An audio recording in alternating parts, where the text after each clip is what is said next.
विकास म्हणजे केवळ भौतिक विकास, केवळ आर्थिक विकास नसतो, तर विकासाचे वेगवेगळे पैलू असतात.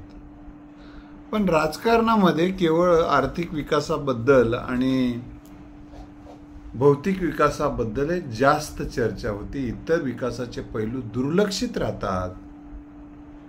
ही गोष्ट काही संयुक्तिक ठरत नाही. हा मुद्दा या निमित्तानं आपण चर्चासाठी घेतला पाहिजे. तर वैचारिक विकासाच्या संदर्भामध्ये चर्चा झाली पाहिजे. वैचारिक लेवल वाढण्याच्या संदर्भामध्ये चर्चा झाली पाहिजे. आणि राजकीय निवडणुकासाठी उभं राहण्यासाठी सुद्धा एक वैचारिक लेवल, एक वैचारिक स्तर असं असायलाच पाहिजे. आणि वैचारिक लेवल असणाऱ्या माणसांना निवडून दिलं पाहिजे, असं मी या निमित्तानं जनतेला नम्र आवाहन करत आहे. तर या निमित्तानं आपण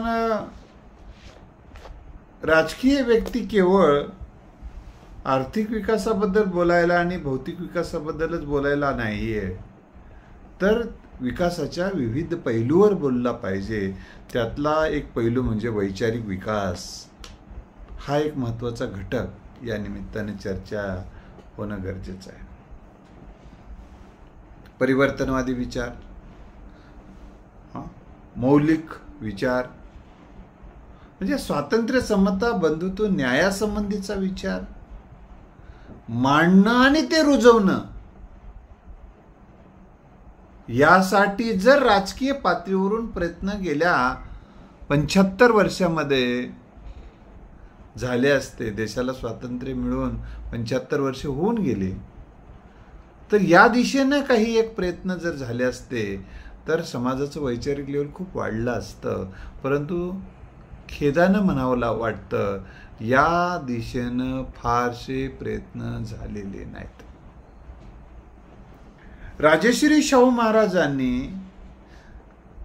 त्यांच्या राजवटीमध्ये समाजाचं वैचारिक लेवल वाढण्याच्या दृष्टिकोनातून काही प्रयोग केले, प्रयत्न केले, काही प्रत्यक्ष कृती केली.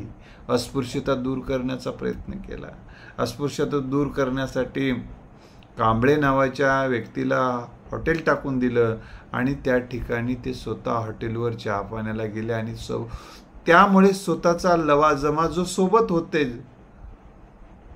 ते सुद्धा तिथं चहापाणी करायचे. त्यामुळे अस्पृश्यता निवारण होण्यासाठी एक मदत झाली. राजाच तिथं चहापाणी करतोय म्हणून प्रजा सुद्धा तिथं चहापाण्याला जावं लागली. आणि अस्पृश्यता ही तुच्छ असते. काही लोकांचा विटाळ स्पर्श हा विटाळ असतो, दुसऱ्याचं काही जातीचं अन्न हे विटाळ ठरतो, काही जणांचं पाणी पिणं विटाळ ठरतो, चहापान घेणं विटाळ ठरतो.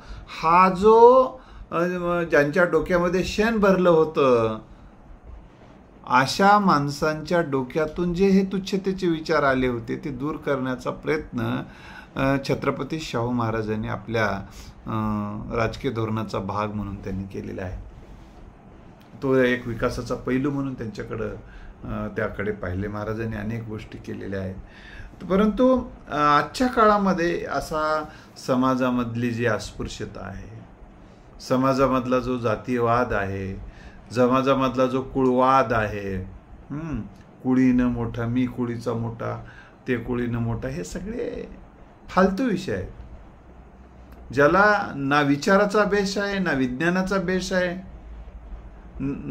ज्याचा मानवशास्त्राचा अभ्यास केला आणि मानव जातीच्या इतिहासाचा जर तुम्ही अभ्यास केला तर हे कुळवाद आणि जातीश्रेष्ठ आणि कनिष्ठत्व हे कसे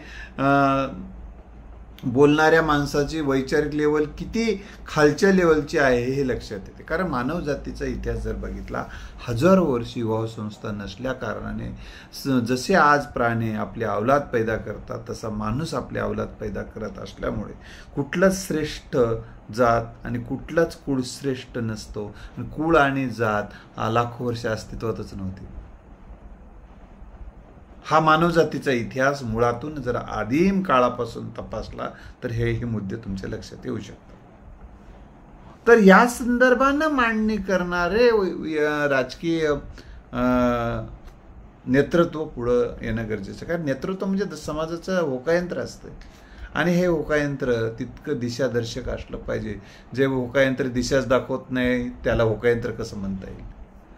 म्हणजे दिशा दाखवणारी माणसं निवडणुकीत उभी राहिली पाहिजे आणि उभा राहिलेल्या अशा माणसाच्या विरोधात न जाता त्याच्या समर्थनार्थ आपण भूमिका घेतली पाहिजे. स्वातंत्र्य, समता, बंधुत्व, न्यायासंबंधी, लोकशाही मूल्यासंबंधी, वैज्ञानिक दृष्टिकोनासंबंधी, समता मूल्याविषयी जागरूक असणारं नेतृत्व आता आपण निवडून दिलं पाहिजे.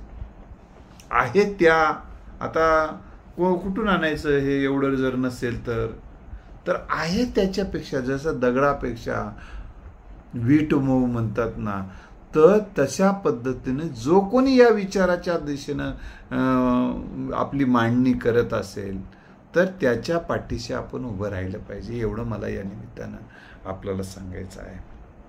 किंवा जो राजकारणामध्ये उभा राहिलेला उमेदवार आहे त्याला तुच्छ लेखलं जात असेल, त्याला तुच्छतेच्या नजरेनं पाहिलं जात असेल, त्याच्याबद्दल तसं तुच्छतेचं बोललं जात असेल तर समाजातल्या परिवर्तनवादी, जागरूक, लोकशाहीवादी, संविधानवादी, बाबासाहेबांचा विचार पुढे घेऊन जाणारी माणसं, महात्मा फुले यांचा विचार पुढे घेऊन जाणारे माणसं, तथागत गौतम बुद्धांचा विचार पुढे घेऊन जाणाऱ्या माणसांनी, मग एखादा व्यक्ती जर प्रागतिक विचार मांडत असेल, परिवर्तनवादी विचार मांडत असेल, त्याच्या इतरांच्या तुलनेनं जे असतं, तर त्या परिवर्तनवादी विचारधारेला आपण सपोर्ट होईल अशा पद्धतीचं बोललं पाहिजे.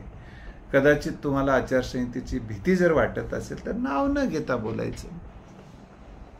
तुम्हाला जर तशी भीती वाटत असेल आणि आपण कोणाला याला निवडून द्या,